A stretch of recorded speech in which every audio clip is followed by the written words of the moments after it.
ਤਰ੍ਹਾਂ ਤੁਸੀਂ ਪ੍ਰੂਨਿੰਗ ਵਗੈਰਾ ਕਰਦੇ ਹੋ ਉਹਦੀਆਂ ਸ਼ਾਖਾ ਨੇ ਔਰ ਜਾਂ ਬਟੂਰ ਕੱਟਦੇ ਹੋ ਉਹਨੂੰ ਫਿਰ ਉਸ ਤੋਂ ਬਾਅਦ ਦੀ ਮੈਨੇਜਮੈਂਟ ਕੀ ਹੈ? ਫਾਰ ਐਗਜ਼ਾਮਪਲ ਅਸੀਂ ਬਟੂਰ ਕੱਟਿਆ ਉਹ ਬਹੁਤ ਜ਼ਿਆਦਾ ਥੱਲੇ ਫੈਲ ਜਾਂਦਾ, ਅਸੀਂ ਮੋਟਾ ਮੋਟਾ ਤਾਂ ਚੁੱਕ ਲਾਂਗੇ ਲੇਕਿਨ ਉਹਦੇ ਜ਼ਰਾਤ ਉੱਥੇ ਬਾਕੀ ਹੋਣਗੇ, ਉਸ ਨੂੰ ਉੱਥੇ ਪਿਆ ਰਹਿਣ ਦਿੰਦੇ ਹੋ ਜਾਂ ਕਿਸ ਤਰ੍ਹਾਂ ਉਹਨੂੰ ਮਿਕਸ ਕਰਦੇ ਹੋ ਜਾਂ ਕੋਈ ਸਪਰੇਅ ਵਗੈਰਾ ਜਾਂ ਕੋਈ ਇਸ ਤਰ੍ਹਾਂ ਦੀ ਕੋਈ ਚੀਜ਼ ਕਰਦੇ ਹੋ? ਗੁਜ਼ਾਰਿਸ਼ ਹੈ ਕਿ ਜਿਹੜਾ ਮੇਨ ਗੁੱਛੇ ਨੇ ਨਾ ਉਹ ਵੀ ਚਾਹ ਵੰਨ ਤਾਂ ਉਹ ਦੇਊਂ ਹਾਂ ਉਹ ਵੀ ਹਿੰਮਤ ਹੁੰਦੀ ਔਰ ਹੂੰ ਚਾਹ ਵੰਨ ਬਿਹਤਰ ਹੁੰਦੇ ਨੇ। ਬਾਕੀ ਜਿਹੜਾ ਮੂੰਹ ਜਿਹੜਾ ਨਿੱਕਾ ਬਰੀਕ ਹੈ ਨਾ ਜੀ ਉਹ ਇਰੀਗੇਸ਼ਨ ਦੇ ਵਿੱਚ ਹੀ ਰਹਿਣਾ ਉਹ ਬਾਅਦ ਔਕਾਤ ਲੋਕ ਉੱਥੇ ਸਪਰੇਅ ਜਾਂ ਇਰੀਗੇਸ਼ਨ ਦੇ ਵਿੱਚ ਕੋਈ ਚੀਜ਼ ਦਵਾਈ ਇਸਤੇਮਾਲ ਕਰਦੇ ਤਾਂ ਕਿ ਉਹਦਾ ਅਗਰ ਕੋਈ ਮਸਲਾ ਹੈ ਫੰਗਸ ਵਗੈਰਾ ਦਾ ਜਾਂ ਮੇਰੇ ਇਲਮੇ ਦੇ ਅਸੀਂ ਕੋਈ ਫਰੂਟ ਫਲਾਈ ਵਾਸਤੇ ਕੀ ਇਸਤੇਮਾਲ ਕਰਨਾ ਸਰ? ਫਰੂਟ ਫਲਾਈ ਵਾਸਤੇ ਪਹਿਲੇ ਤੋਂ ਬਾਹਰ ਦੀ ਇੱਕ ਦਵਾਈ ਹੈ ਉਹ ਕरेंगे रह गए लेकिन काफ़ी कॉस्टली पौंदी है और जो है ना बेखर जो है ना हिम्मत छोड़ देना। लेकिन है कि मैं हूँ जो है ना जी पिछले 4-5 साल तो सख्ती नाल कार बंदा कि मैं टोटल मैनेजमेंट अपने हाथ खुद रख दी, यानी उनका जो खर्चा है ना जी मैं खुद ही करना। उनके जो है ना जी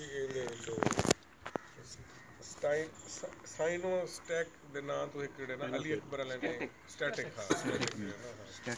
ਸਟੈਟਿਕ ਬਹੁਤ ਅੱਛਾ ਇਫੈਕਟਿਵ ਰਿਜ਼ਲਟ, ਮਹਿੰਗੀ ਜ਼ਰੂਰ ਹੈ ਲੇਕਿਨ ਉਹਦਾ ਬਹੁਤ ਅੱਛਾ ਰਿਜ਼ਲਟ ਹੈ। ਸਪਾਈਨੋਸਿਡ ਵੀ ਹੈ? ਹਾਂਜੀ ਸਪਾਈਨੋਸਿਡ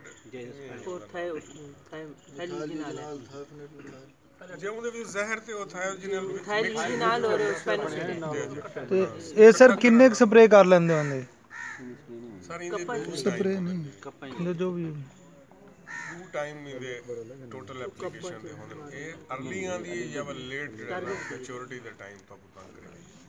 ਇਹਦੇ ਉਹ ਟੂ ਐਪਲੀਕੇਸ਼ਨ ਕਰਦੇ ਉਹਨਾਂ ਤੋਂ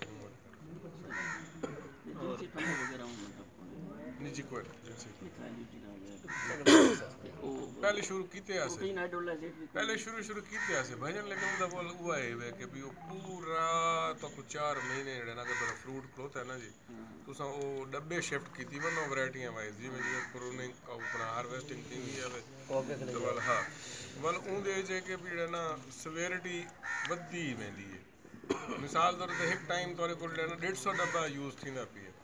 वाल एक टाइम आंदा कि तुसा 12 एकड़े तो 150 डब्बा लेंदे हो वाल भी कंट्रोल नहीं पई थींदी उंदी वजह है कि सिर्फ तुसा ही लाई खड़ोते होंदे हो आस-पास दे जिम्मेदार लेंदे नहीं हो लिहाजा सारी जेड़ा ना हवाई जहाज ही लैंडिंग एक छोटी सी चीज है ਤੇ ਉਹ ਅਗਰ ਸਰ ਬਾਰਡਰ ਤੇ ਅਸੀਂ ਲਾ ਲੈ ਜਾਵਣ ਜ਼ਿਆਦਾ ਸਪਾਈਨੋਸਾਈਡ ਬਿਹਤਰੀਨ ਟੈਕਨੀਕ ਸਰ ਜਿਹੜੀ ਫਰੂਟ ਫਲਾਈ ਇਹ ਡੱਬੇ ਤੇ ਆਂਦੀ ਨਾ ਮਿਥਾਈਲਿਊਟੀ ਨਾਲ ਉਹ ਮੇਲ ਹੁੰਦੀ ਹੈ ਕੋਈ ਨੁਕਸਾਨ ਹੀ ਕੋਈ ਨਹੀਂ ਕਰਦੀ ਵੈਸੇ ਕਨਸੈਪਟ ਹੈ ਬੇਖਾਰੀ ਤੇ ਜ਼ਿੰਮੇਦਾਰੀ ਉਹ ਡਰ ਪੈਂਦੇ ਬਈ ਇਹ ਪਤਾ ਨਹੀਂ ਲੇਕਿਨ ਉਹ ਮੇਲ ਮੱਖੀ ਹੁੰਦੀ ਹੈ ਉਹਦਾ ਨੁਕਸਾਨ ਕੋਈ ਨਹੀਂ ਹੁੰਦਾ ਉਹ ਤਾਂ ਜਸਟ ਪਾਪੂਲੇਸ਼ਨ ਕੋ ਰਿਡਿਊਸ ਕਰਨ ਕੇ ਮੇਲ ਆਪਣੇ ਨਾਲ ਫੀਮੇਲ ਕੋ ਵੀ ਘੇਨਾ ਹੈ ਨਾ ਮਸਲਾ ਇਹ ਹੈ ਉਹਦੇ ਵਾਸਤੇ ਪ੍ਰੋਟੀਨ ਆਂਦੀ ਹੈ ਫੀਮੇਲ ਵੀ ਆਂਦੀ ਹੈ ਸਹੀ ਹਾਂ हाँ ये गल थोड़ी सही है सारे जिम्मेदार नहीं लेंगे भाई सही है सही है ना